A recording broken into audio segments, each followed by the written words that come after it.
Have you ever felt like you're constantly on the edge, saying yes to everyone else's needs, but silently screaming no inside?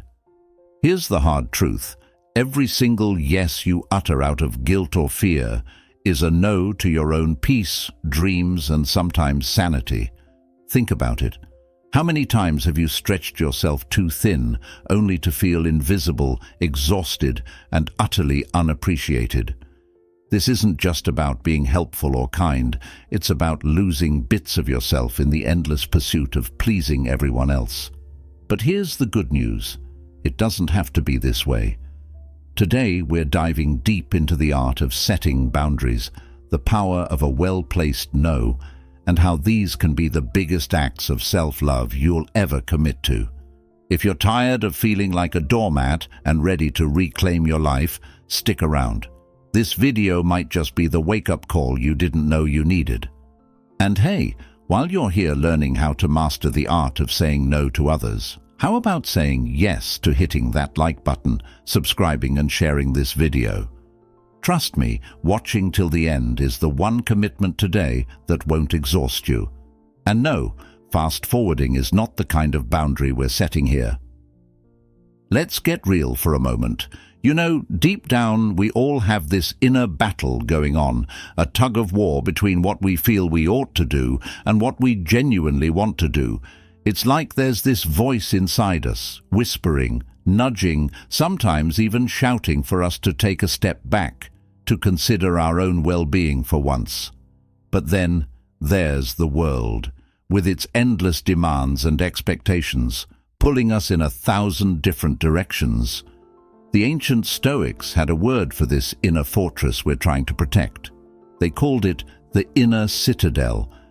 It's that part of you that's truly yours, where your thoughts, emotions, and values reside, untouched by the chaos of the outside world. Think about Marcus Aurelius, one of the most powerful men in the ancient world, yet he constantly reminded himself of the importance of guarding his inner citadel against the demands and opinions of others. He knew that true power lies not in controlling others, but in controlling oneself. Imagine that, having all the power in the world, yet realizing the only thing truly worth governing is yourself. Now, I know what you're thinking. That's all well and good for a Roman emperor, but what about me? Here's the thing. The Stoics, from Marcus to Seneca to Epictetus, they weren't just philosophers sitting around contemplating life. They were practitioners of a way of living that's as relevant now as it was then.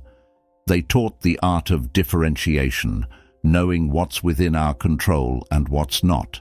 And guess what's firmly in your domain? Your responses, your boundaries, your ability to say no. Why is this so hard for us? Because we're wired to connect, to belong, to feel valued.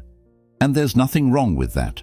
The problem arises when our desire for connection leads us to compromise our inner citadel, our core. We start saying yes when every fiber of our being wants to say no. We do it because we're afraid of disappointing people, of being seen as selfish, of missing out on opportunities. But here's a Stoic truth bomb for you. Not every opportunity is worth pursuing, especially if it costs you your peace of mind. So, when you feel torn, remember this. Setting boundaries is not just about saying no to others, it's about saying yes to yourself. It's about honoring your values, your needs, your energy levels. It's about making a conscious choice to guard your inner citadel from being overrun by the desires and demands of others. This doesn't mean you become a hermit, cutting off all ties with the world. Far from it. It means you engage with the world on your terms, from a place of strength and self-respect. Remember, the Stoics weren't advocating for a life of isolation, but a life of purposeful engagement. They knew the importance of community, of friendships, of being a valuable member of society. But they also knew that to truly serve others, to be a force for good in the world, you first need to be in good standing with yourself. You can't pour from an empty cup. So, next time you find yourself automatically reaching for that yes, pause. Take a breath. Consult with the emperor in your mind, your inner Marcus Aurelius. What would he say? Probably something like, is this serving my highest good? Is this in line with my values? Will this compromise my inner citadel? If the answer is yes, then maybe, just maybe, it's time to exercise the most powerful word in your vocabulary, no. This approach, blending the timeless wisdom of Stoicism with the practical matter of setting boundaries, isn't just about self-preservation, it's about self-respect. It's about acknowledging that you, like everyone else, have limits, and that's not just okay, it's necessary for a fulfilling life. So let's take this journey together, learning from the Stoics how to guard our inner citadel, one no at a time. We're talking about setting boundaries, and if you're anything like me, the idea itself can sometimes feel a bit, well, academic. But here's where Stoicism, this ancient yet incredibly timely philosophy, really shines and brings some much-needed clarity to the table. The Stoics were all about understanding the nature of control. They broke down everything in life into two buckets, things we can control and things we can't. Your thoughts, your decisions, your actions, those are yours to command. Everything else, it's like trying to teach a cat to sing, frustrating and ultimately futile. Now, how does this relate to setting boundaries? Well, at its core, setting a boundary is an exercise in recognizing what's within your control. You can't control how others react to your no, but you can control that no itself. You're the master of your own ship, deciding where to dock, whom to let aboard, and whom to kindly or firmly ask to walk the plank. Let's talk about Epictetus, a Stoic heavyweight. He was a former slave who became one of the most respected philosophers of his time. Talk about a glow-up. Epictetus is famous for saying, "It's not what happens to you, but how you react to it that matters." This is boundary-setting gold. It's a reminder that while you can't control others' demands on your time and energy, you have total sovereignty over your response. But here's where it gets juicy.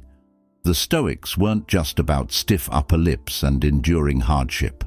They were big on the idea of oikeiosis, a fancy Greek word that basically means the natural affection and preference for what is one's own. This concept extends to the idea of self-preservation and care. In setting boundaries, you're practicing oikeiosis.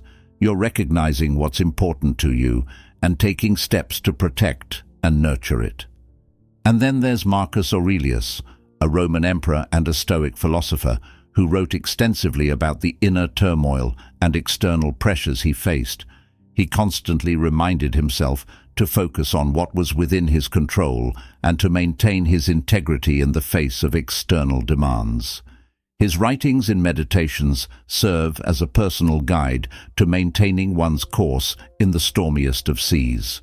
When you're setting boundaries, you're essentially having a Marcus moment.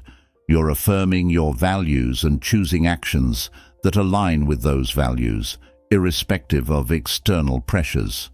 So, how can we apply this Stoic wisdom to our everyday lives? Start by taking a moment each day to reflect on your actions and decisions. Ask yourself, are these in line with my values? Am I maintaining my inner citadel, or have I let someone breach the walls? It's about becoming more mindful of where your energy goes and making sure it's directed towards what truly matters to you. Remember, setting boundaries isn't about shutting people out. It's about letting your true self flourish. It's about saying, this is who I am, these are my values, and I respect myself enough to protect them. And yes, it's okay to stumble along the way. Even the most seasoned Stoics had their moments of doubt. The key is to keep coming back to your core principles, to keep reflecting, and to keep choosing actions that reflect your true self.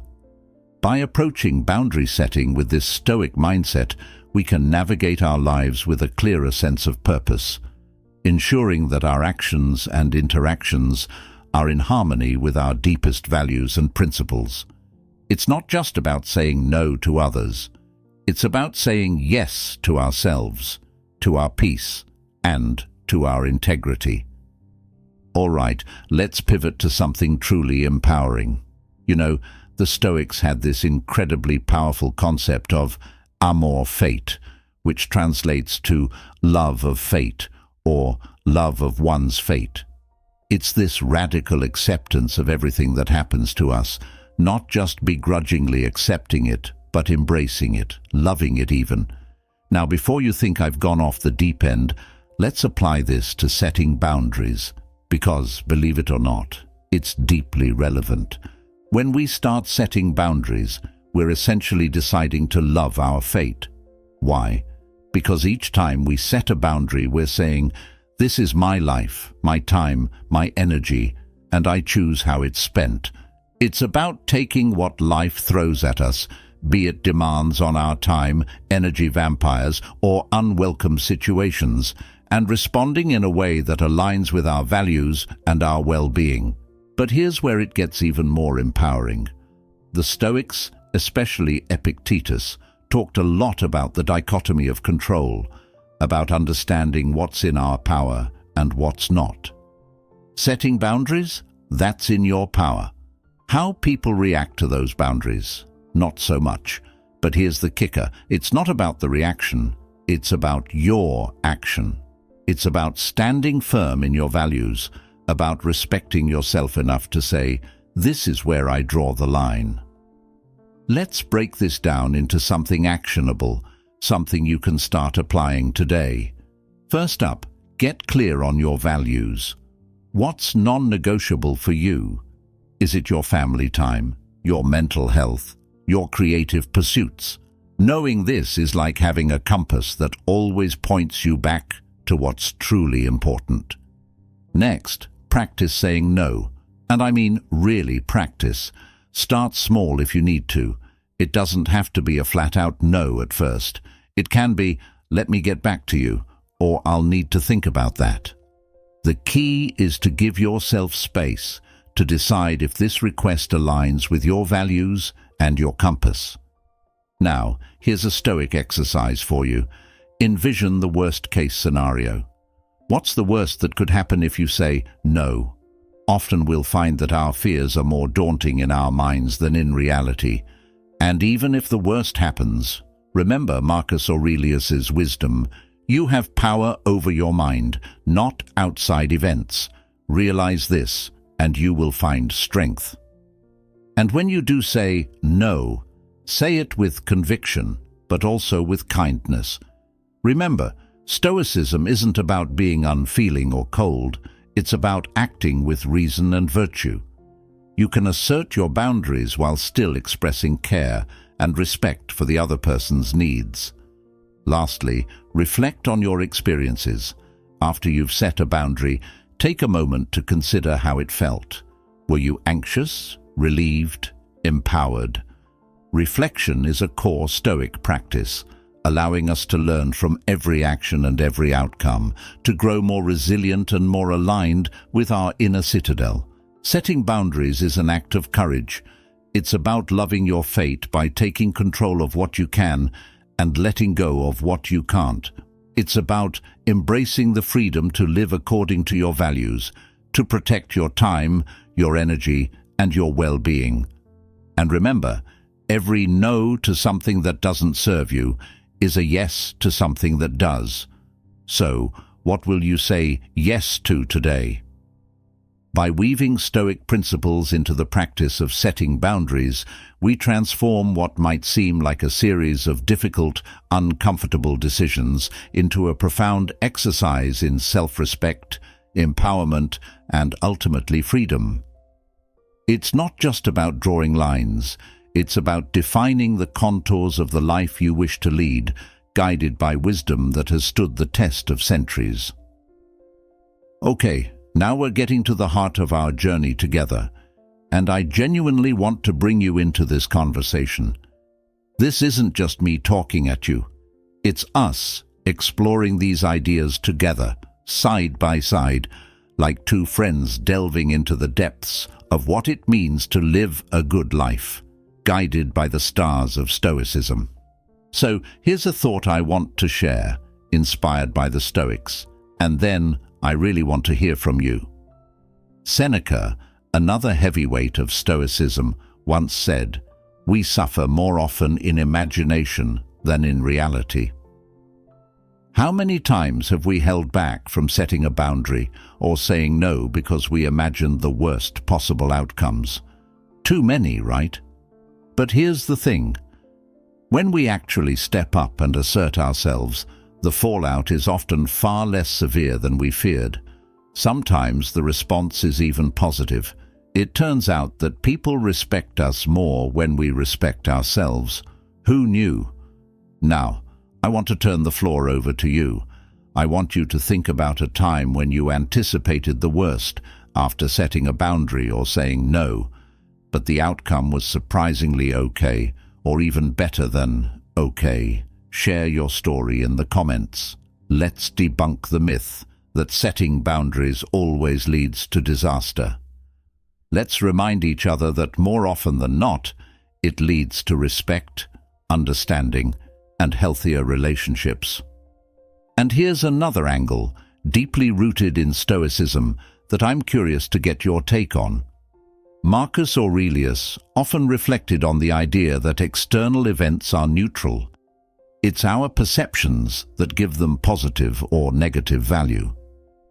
With that in mind, have you ever experienced a shift in your relationships after asserting a boundary, where what you initially perceived as negative turned out to be positive? Maybe it led to a deeper understanding, or it freed you from commitments that were draining your energy, allowing you to focus on what truly matters. How did asserting a boundary change your perception of a situation? Did it empower you? Did it improve a relationship? Or if you're struggling with setting boundaries, share that too. What's holding you back? Let's support each other in embracing the wisdom of the Stoics, applying it to our lives in practical, meaningful ways. Remember, this channel isn't just about sharing insights. It's about creating a community where we can grow together, inspired by the timeless wisdom of Stoicism. So, don't be shy. Drop your thoughts, your questions, and your reflections in the comments. Let's make this a space where we can all learn from each other, where every comment is a step on our collective journey towards living with intention and virtue. Diving into the world of setting boundaries with a Stoic twist doesn't just mean listing off steps. It's about embracing a philosophy, a way of living that respects both our own limits and the value of our time and energy. Imagine sitting down with a friend over coffee, sharing insights on how Stoicism, this ancient yet ever-relevant wisdom, can actually guide us in asserting ourselves and our needs in today's fast-paced world. Think of Stoicism as your mental gym. Just as you'd exercise your muscles, you're training your mind to distinguish between what's within your control and what's outside it. It's about recognizing that while we can't control others' demands or expectations, we have complete autonomy over how we choose to respond. This realization is liberating. Now picture this. You're faced with yet another request for your time, your energy, or your resources. Instead of an automatic yes that might lead to resentment or burnout, you pause. In that pause lies your power. You reflect on the Stoic teachings of Marcus Aurelius, who advised us to act in alignment with our nature, with our true selves. Is this request in harmony with your values? Does it serve your well-being? If not, it's time to harness the Stoic art of saying no. But here's where it gets beautifully complex. Saying no isn't just about rejecting something unwanted. It's a profound affirmation of your priorities and your well-being. It's a declaration that you value your inner peace above pleasing others. This doesn't mean becoming indifferent or cold to the needs of others. On the contrary, it means engaging with the world and with others from a place of strength and authenticity. Envision yourself a few months from now, having practiced this Stoic approach to boundary setting. You're more centered, more at peace, and, importantly, more present in your relationships. You've learned that true freedom comes not from external validation, but from living in accordance with your values.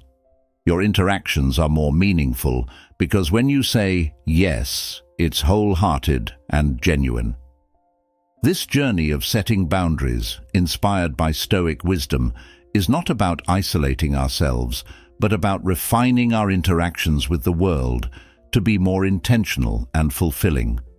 It's about moving through life not as a leaf blown by the winds of others' demands, but as a steadfast tree, deeply rooted in the knowledge of what matters most. So, as we navigate the complexities of life, let's lean on the timeless insights of Stoicism to guide us. Let's remember that every day offers a new opportunity to practice living true to ourselves, one boundary at a time.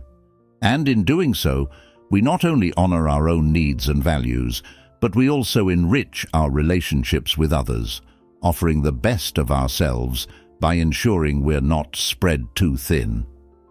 As we draw our conversation to a close today, I can't help but feel a sense of gratitude for this space where we can share, explore, and dive deep into the wisdom that Stoicism offers us, especially when it comes to the art of setting boundaries. It's a reminder that the teachings of Marcus Aurelius, Seneca, Epictetus, and others aren't just ancient texts gathering dust on a shelf. They're living, breathing guides that can help us navigate the complexities of our lives today. Reflecting on our discussion, it strikes me how Stoicism isn't just about enduring hardship or suppressing emotions. It's about finding joy in the journey, about recognizing that our power lies not in controlling the external world, but in mastering our internal one.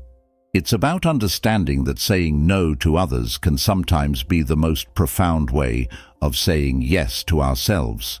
This idea of setting boundaries then becomes less about building walls and more about drawing circles around what truly matters to us. It's about defining our space where we can grow, thrive, and contribute to the world in the most meaningful ways. And isn't that a beautiful way to look at it? Not as limitation, but as liberation. I want to leave you with a thought, a little nugget of Stoic gold, if you will. Marcus Aurelius once wrote, "The happiness of your life depends upon the quality of your thoughts." So, as we part ways today, I encourage you to reflect on the thoughts that guide your actions. Are they serving you?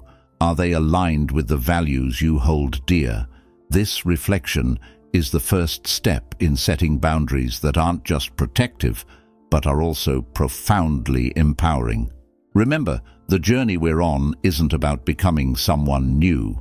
It's about returning to who we've always been at our core, before the world told us who we should be. It's a journey back to self, guided by the timeless wisdom of the Stoics.